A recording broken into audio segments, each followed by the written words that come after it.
Les vice-ministres de l'Intérieur, Sécurité et Affaires coutumières, les professeurs Dr Jean-Claude Moulipe Mandongo a procédé ce mercredi au lancement d'une formation des formateurs en gouvernance sécuritaire dans la gestion de la territoriale.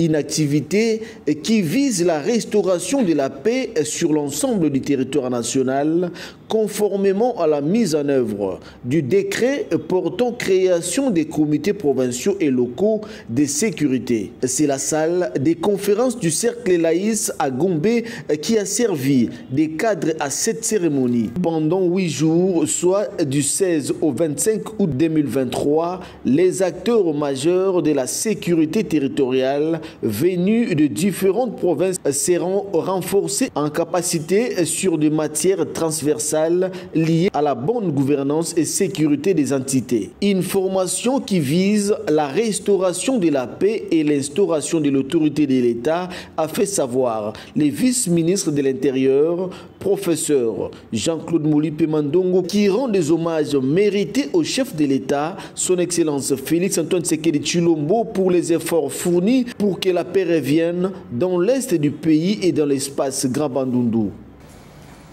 La vision du président de la République telle que traduite dans le programme d'action du gouvernement fait de la réforme du secteur de sécurité l'une de principales priorités du pays, devant conduire à une gouvernance sécuritaire qui met l'homme au centre de toutes les actions en vue de sa stabilité et de son bien-être. Martine Bokenge, inspecteur général AI de la territoriale, insiste cependant sur la mise en œuvre du décret numéro 22/44 du 6 décembre 2022 portant création des comités de sécurité.